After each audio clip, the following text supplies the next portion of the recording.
Selamat pagi teman-teman dan juga Bu Eli. Kami dari kelompok 2 akan mempresentasikan tentang market segmentation and real-time bidding. Bisa next slide? Sebelumnya itu, kami akan memperkenalkan diri kami terlebih dahulu sebagai kelompok 2. Ada Gregorius Satriude, nomor absen 10 dengan NPM 200325475. Kemudian ada Maria Natali Safira, nomor absen 12 dengan NPM 200325538. Dan juga ada saya sendiri, Enika Krisensia, nomor absen 18 dengan NPM 200325635. Kemudian ada teman saya, Desti Angela, nomor absen 24 dengan NPM 200325657. Sekian perkenalan dari kelompok kami, kemudian akan dilanjutkan oleh teman saya. Next slide.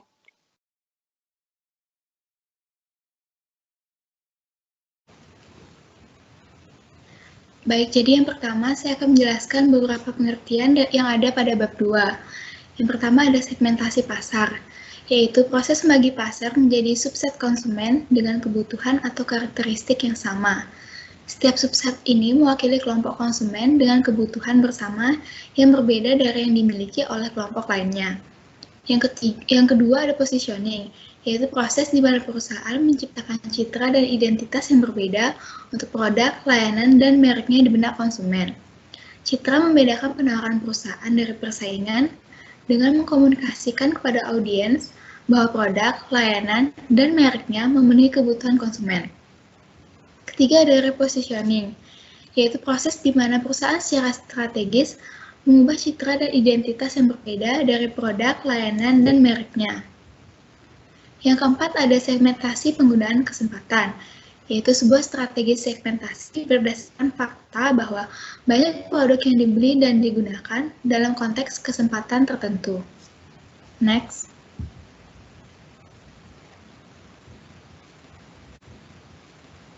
Selanjutnya ada LM pertama, yaitu mengelompokkan pasar berdasarkan demografi, gaya hidup, manfaat dan penggunaan produk, serta paparan media. Jadi yang pertama, secara keseluruhan ini, pemasar mengelompokkan konsumen berdasarkan faktor kuantitatif dan juga kognitif. Faktor kuantitatif ini bersifat numerik dan dikelompokkan menjadi dua. Yang pertama ada atribut intrinsik konsumen, meliputi demografi seperti jenis kelamin, usia, pendapatan, dan pendidikan. Yang kedua ada faktor-faktor berbasis konsumsi dapat ditentukan secara numerik dan mencakup ukuran seperti volume produk yang dibeli, tingkat pembelian, dan frekuensi terlibat dalam aktivitas waktu luang. Selanjutnya, faktor kognitif adalah abstrak psikologis yang berada di benak konsumen dan tidak dapat ditentukan secara numerik, dan juga dapat dikelompokkan menjadi dua. Yang pertama, faktor intrinsik konsumen meliputi ciri kepribadian, nilai budaya, dan sikap terhadap politik dan masalah sosial. Yang kedua, sikap dan preferensi khusus konsumsi mencakup manfaat yang dicari dalam produk dan sikap terhadap belanja. Next.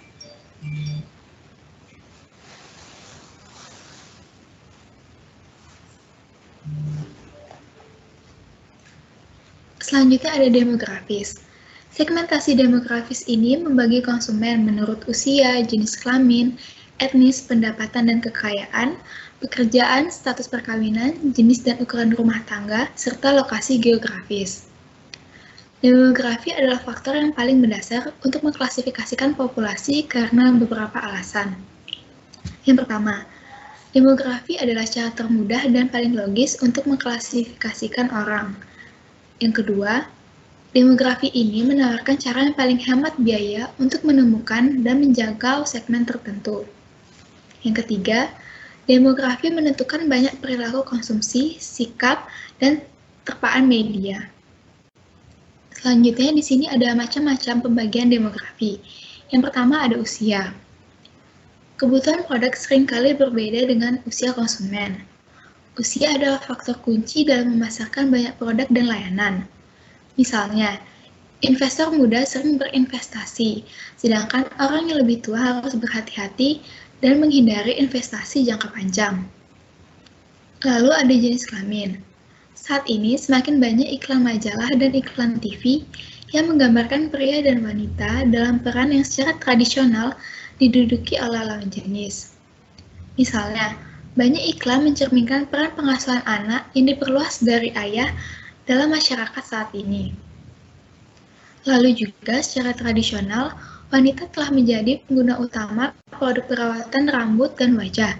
Namun saat ini semakin banyak pria yang menggunakan atau membeli toner, krim, pelembab, dan sebagainya.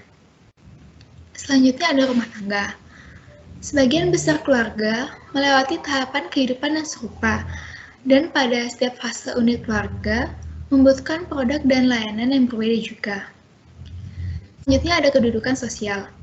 Kelas sosial adalah pembagian anggota masyarakat ke dalam kelas status yang berbeda, sehingga anggota setiap kelas memiliki status yang relatif sama, dan anggota semua kelas lainnya memiliki status yang lebih tinggi ataupun lebih rendah. Segmen yang berbeda secara budaya mungkin menawarkan prospek untuk produk inti yang sama, tetapi pemasar harus menargetkan mereka menggunakan fitur yang berbeda. Dan yang terakhir ada etnisitas. Pemasar mengelompokkan beberapa populasi berdasarkan warisan budaya dan etnisitas karena anggota budaya yang sama memiliki nilai, kepercayaan, dan kebiasaan yang sama. Next.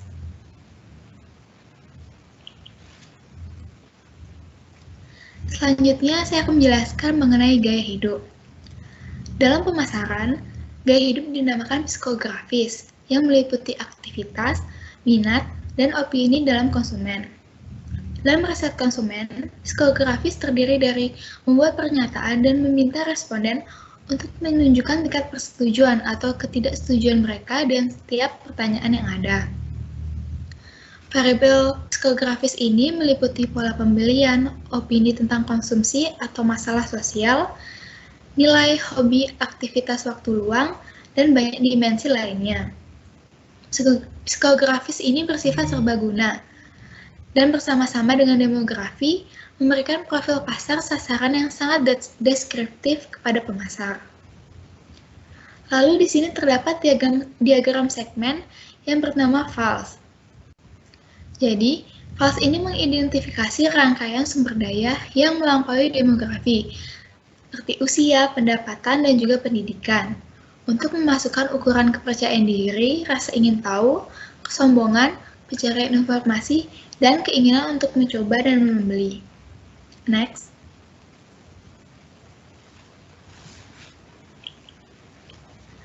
Jadi di sini saya akan menjelaskan mengenai segmen FALS. Yang pertama, nama segmen yang pertama yaitu ada inovator, dan motivasi sumber dayanya itu tinggi. Memiliki karakteristik seperti cukup percaya diri untuk bereksperimen dan berorientasi pada masa depan.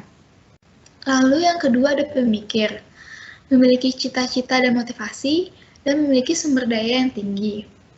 Memiliki karakteristik merencanakan, meneliti, mempertimbangkan sebelum bertindak, serta mengikuti pengerjaan intelektual tradisional. Lalu yang selanjutnya adalah percaya. Dalam hal ini memiliki motivasi cita-cita dan sumber daya yang rendah. Pada bagian ini memiliki karakteristik percaya pada benar atau salah untuk kehidupan yang baik dan tidak ingin mengubah kehidupan masyarakat, percaya pada sumber tradisional. Selanjutnya ada prestasi, memiliki pencapaian, motivasi, dan juga sumber daya yang tinggi. Memiliki karakteristik yaitu memiliki sikap menjaga-jaga dan terjadwal penuh, serta percaya uang adalah sumber otoritas. Selanjutnya di sini adalah strivers, yaitu pencapaian, motivasi, tetapi sumber dayanya rendah. Di sini memiliki karakteristik yaitu merupakan pusat budaya dan pengalaman pekerjaan yang berputar, serta memiliki keinginan untuk memperbaiki kehidupan mereka dan mengalami kesulitan untuk melakukannya. Selanjutnya di sini ada pengalaman. Pengalaman ini memiliki ekspresi diri, motivasi, dan sumber daya yang tinggi. Karakteristiknya yaitu seperti ingin menonjol, spontan, dan melihat diri mereka sangat ramah. Selanjutnya ada makers. Makers di sini mempunyai ekspresi diri, motivasi, dan sumber daya yang rendah, serta memiliki karakteristik, yaitu ingin bekerja di dunia mereka sendiri, tidak mempercayai pemerintah, lalu melindungi apa yang mereka pikir mereka miliki. Selanjutnya adalah orang yang selamat. Di sini memiliki sumber daya yang rendah dan memiliki karakteristik, yaitu apakah mereka memiliki peringkat dan file yang tenang, merasa nyaman dalam rutinitas dan familiar, serta berhati-hati dan menghindari risiko. Selanjutnya akan dijelaskan oleh teman saya.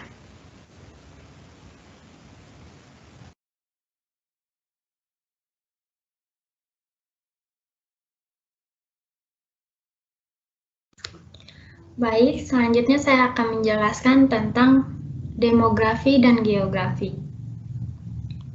Nah, sejak awal, geografi telah membentuk pakaian, makanan, transportasi, dan banyak pilihan produk lainnya. Misalnya, jika cuaca dingin dan gelap, iklan dalam aplikasi untuk klinik Pro High Perform Nike akan mengarahkan konsumen ke situs webnya untuk melihat produk yang cocok. Nah, pada slide ini dijelaskan juga tentang Prism, yang dimana Prism adalah sistem segmentasi geodemografis yang menggabungkan demografi, perilaku konsumen, dan data geografis untuk membantu pemasar mengidentifikasi, memahami, dan menjangkau pelanggan serta prospek mereka. Bisa di next.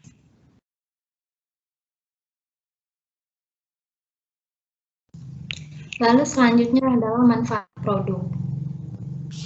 Segmentasi manfaat mencerminkan manfaat yang dicari konsumen karena mewakili kebutuhan yang tidak terpenuhi.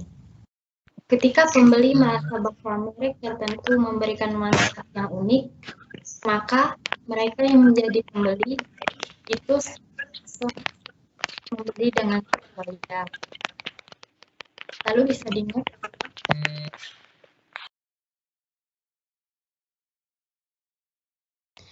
Berikutnya adalah paparan media. Di sini ketika media menjadi lebih beragam, pemasar harus mempelajari manfaat yang dicari konsumen dari berbagai mode komunikasi. Nah, dalam satu penelitian, konsumen memilih kedekatan, aksesibilitas, dan biaya gratis sebagai fitur yang paling relevan dari surat kabar digital. Nah, konsumen mengidentifikasi gaya penulisan dan kedalaman serta detail yang lebih dalam sebagai fitur utama. Bisa di next.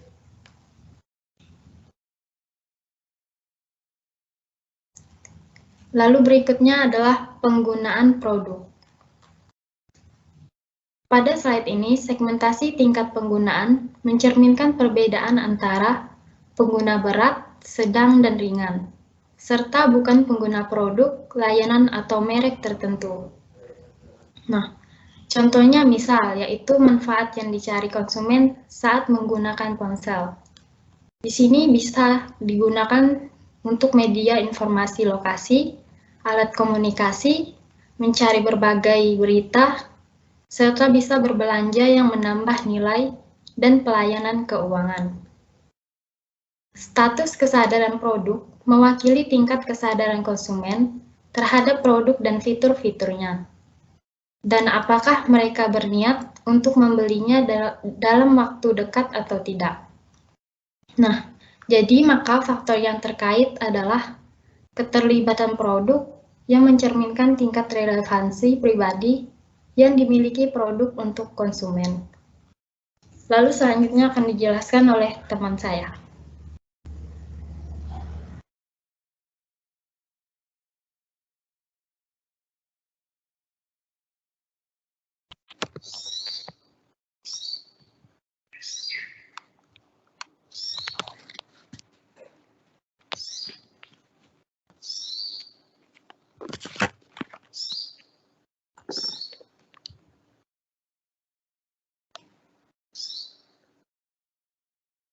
Baik, saya akan menjelaskan mengenai memahami cara mengidentifikasi, memilih, dan menjangkau pasar sasaran. Setiap konsumen memiliki perbedaan aspek. Mereka memiliki kebutuhan dan keinginan yang berbeda, serta latar belakang, tingkat pendidikan, dan pengalaman yang berbeda. Oleh karena itu, pemasar harus menawarkan alternatif yang sesuai dengan kebutuhan kelompok atau segmen konsumen yang berbeda. Misalnya, banyak maskapai penerbangan sekarang menawarkan 4 opsi kabin yang mencerminkan manfaat yang dicari konsumen dalam penerbangan. 4 alternatif dibedakan dengan jelas. Privasi dan akomodasi tidur yang hampir seperti hotel, perhatian pribadi, dan fasilitas mewah di kelas 1. Privasi, tempat tidur, dan fasilitas lengkap di kelas bisnis. Lebih banyak ruang untuk kaki, dan kursi yang dapat direbahkan dalam ekonomi premium. Dan peningkatan tempat duduk dan layanan makanan di tingkat pelatih. Tidak setiap perusahaan tertarik atau memiliki sarana untuk menjangkau setiap segmen pasar. Misalnya, berbeda dengan 4 opsi penerbangan yang disediakan banyak maskapai. Southwest Airlines hanya menawarkan 1 kelas layanan karena tujuan bisnisnya, yaitu menyediakan transportasi udara yang seragam, murah, dan tanpa embel-embel. Segmen yang harus dikejar pemasar harus dapat diidentifikasi, menguntungkan, dan dapat diakses serta dijangkau. Next. Lalu yang selanjutnya adalah segmen yang ditargetkan harus diidentifikasi. Pemasar membagi konsumen menjadi segmen-segmen terpisah berdasarkan kebutuhan bersama dengan menggunakan demografi, gaya hidup, dan faktor lain yang disebut dasar segmentasi. Beberapa faktor segmentasi seperti demografi, misalnya usia, jenis kelamin, dan etnis, yang mudah diidentifikasi, dan lainnya dapat ditentukan melalui pertanyaan yang mencakup pendidikan, pendapatan, pekerjaan, status perkawinan. Fitur lain seperti manfaat produk yang dicari pembeli dan gaya hidup pelanggan sulit untuk diidentifikasi dan diukur. Next.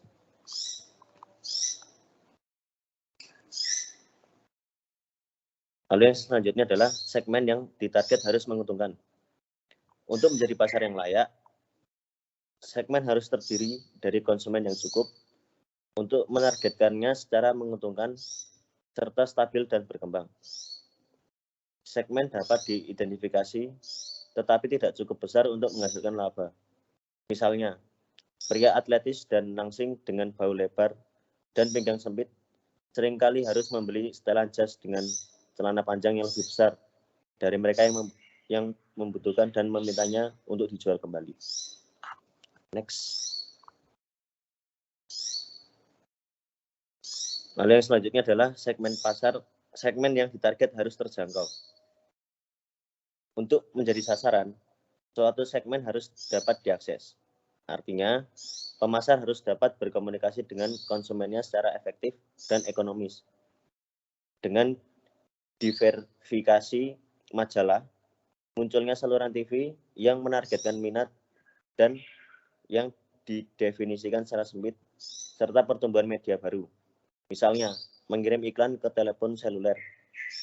Pemasar memiliki lebih banyak jalan untuk menjangkau segmen unik dan dapat melakukannya jadi dengan produk dan pemesan promosi yang disesuaikan. Baik dalam bentuk cetak maupun online, majalah dan surat kabar terkemuka telah menjadi salah satu media terbaik yang digunakan untuk menjangkau segmen pasar yang ditentukan secara sempit.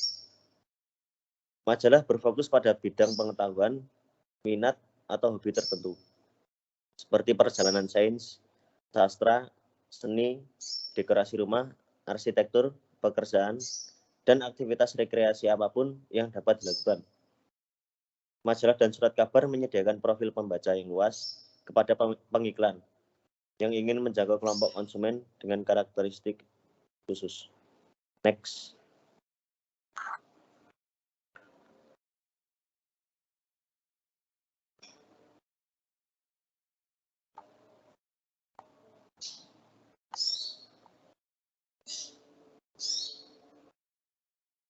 Next.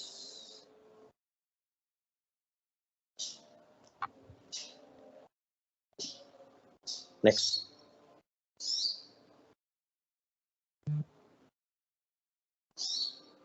Lalu yang selanjutnya adalah penargetan seluler. Dengan adanya ponsel cerdas dan perangkat GPS, telah menciptakan peluang penargetan yang sangat efektif. Misalnya, teater Broadway di New York City dapat menawarkan kursi yang tidak terjual untuk pertunjukan pada hari yang sama dengan harga diskon dengan mengirimkan pesan ke ponsel orang yang berpergian dengan taksi melalui distrik teater kota. Karena perangkat GPS taksi menunjukkan lokasinya di perangkat pelacakan. Lama tinggal dan kunjungan berulang ke suatu situs menunjukkan tingkat keterlibatan dan pembelian produk yang tinggi. Karena situs web serbaguna, pemasar dapat merespon minat dan niat pembelian konsumen dengan cepat. Misalnya, pelanggan yang mengunjungi toko online untuk mencari kamera digital ditanya apakah mereka ingin kamera ditampilkan berdasarkan merek atau harga. Kemudian, ketika mereka mengunjungi kembali situs tersebut dalam upaya mengubah pengunjung menjadi pembeli, kamera segera ditampilkan dalam urutan yang disukai pelanggan selama kunjungan awal mereka. Semua konsumen tidak sama. Mereka memiliki kebutuhan dan keinginan yang berbeda, serta latar belakang, tingkat pendidikan, dan pengalaman yang berbeda juga. Oleh karena itu, pemasar harus menawarkan alternatif yang sesuai dengan kebutuhan kelompok atau segmen konsumen yang berbeda. Tidak setiap perusahaan tertarik atau memiliki sarana untuk menjangkau setiap segmen pasar. Selain dapat diidentifikasi, segmen yang dipilih harus menguntungkan dan dapat diakses. Untuk menjadi pasar yang layak, segmen harus terdiri dari konsumen yang cukup untuk menargetkannya secara menguntungkan, serta stabil dan berkembang.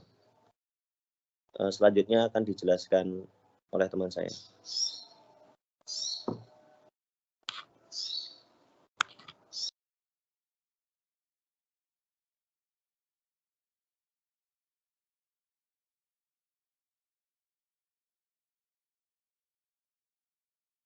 Baik, saya akan lanjutkan ke learning objective 3, yaitu memahami penawaran real time dibandingkan dengan segmentasi pasar.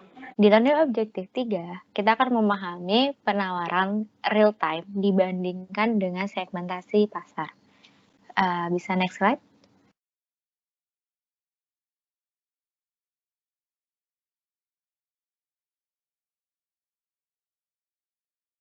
Mohon maaf, PPT-nya masih berhenti. Oke, PPT sudah berjalan. Baik, terima kasih.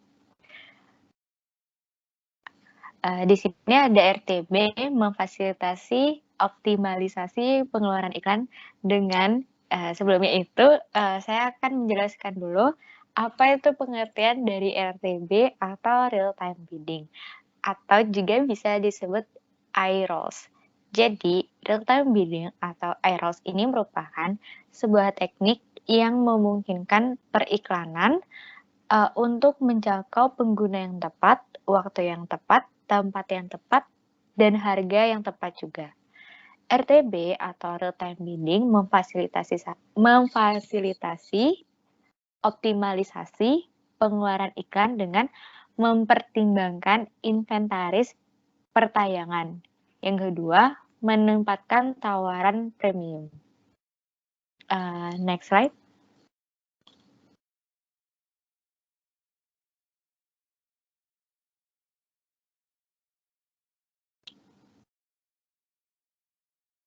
Oke, baik di sini ada profil kesan. Jadi di sisi lain dari RTB ini, audiens juga merupakan hal yang penting dalam pengiklanan real time bidding ini sendiri. Di dalam real time bidding sendiri ini ada profil kesan atau yang sering disebut dengan impression. Impression ini sangat dipengaruhi atau sangat mempengaruhi periklanan nanti karena setiap penayangan iklan akan ditentukan oleh perantara data atau agregator.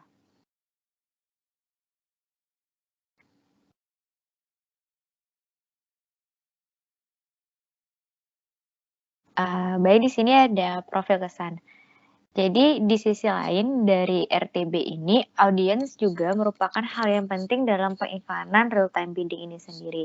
Di dalam real-time bidding sendiri ini ada profil kesan atau yang sering disebut dengan impression. Impression ini sangat dipengaruhi atau sangat mempengaruhi periklanan nanti, karena setiap penayangan iklan akan ditentukan oleh perantara data atau agregator.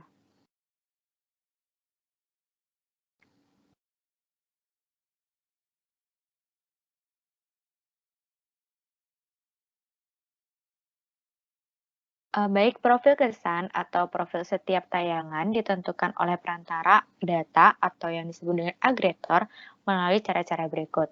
Yang pertama, mengumpulkan data berbasis web melalui perayap web. Program yang menangkapkan konten di seluruh internet dan mengirimkannya ke server pialang data, kemudian program merekam situs web yang dikunjungi konsumen. Kemudian dilihat lagi tingkat keterlibatan konsumen itu sendiri dengan cara melihat halaman mana yang mereka lihat, kemudian lama kunjungan mereka, dan juga seberapa sering mereka kembali ke halaman tersebut. Serta gaya hidup dan kepribadian juga dapat membantu penilaian itu sendiri. Kemudian cara melihat gaya hidup mereka itu bisa berasal dari konten yang ada di blog, ada di Twitter, ada di Instagram, dan media sosial lainnya. Jadi web ini juga melacak pembelian konsumen, barang yang tidak dibeli, kemudian dimasukkan ke dalam keranjang, dan juga terjadinya pengembalian dan penukaran. Jadi program ini tuh akan mengetahui atau akan merekam histori-histori yang dilakukan oleh konsumen itu sendiri, sehingga akan menyesuaikan iklan apa yang akan dikeluarkan dalam blog tersebut. Kemudian ada mengumpulkan data sekunder. Mengumpulkan data sekunder dengan membelinya dari layanan komersial dan mengumpulkan informasi dari catatan lokal dan pemerintah. Kemudian ada memperbaharui data yang dikumpulkan secara real time, harian, mingguan, bulanan, kemudian ada triwulan, 2 tahunan, tahunan. Kemudian dalam mengumpulkan data sekunder ini mempunyai atau memerlukan analitik prediktif. Jadi dalam langkah-langkah analitik prediktif ini dirancang untuk memprediksi pembelian konsumen di masa depan berdasarkan informasi pembelian dari masa lalu dan data yang lainnya, dan juga mengevaluasi dampak pribadi dari promosi itu sendiri. Kemudian ada membuat segmen data. Jadi contohnya seperti Soccer Moms. Itu yang dicari semua wanita yang berusia 21 dan 45 tahun. Dan dengan anak-anak yang telah membeli perlengkapan olahraga dalam 2 tahun terakhir. Jadi Soccer Moms ini menjual perlengkapan anak-anak yang ditargetkan itu adalah orang tua yang berusia antara 21 dan 45 tahun. Bisa di next slide.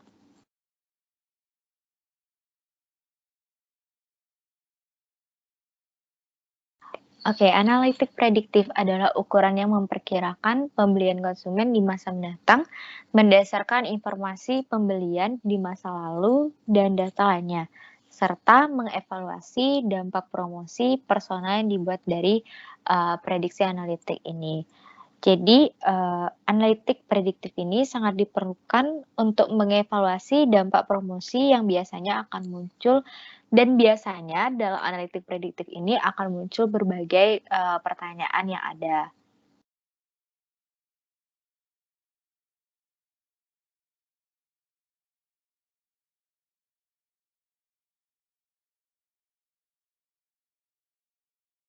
Oke, contohnya itu ada di Google. Jadi misalkan kita ingin melihat sesuatu di Google, kemudian kita biasanya melihat ada muncul iklan-iklan yang ada dalam Google itu di situs atau web yang kita buka, kemudian ada muncul iklan dan ada pertanyaan mengapa apakah Anda ingin melihat iklan ini, atau Atau ada pertanyaan, setelah ada pertanyaan itu, kemudian ada pertanyaan selanjutnya, mengapa Anda tidak menyukai ikan ini? Dan masih banyak fitur-fitur pertanyaan lainnya. Bisa next slide?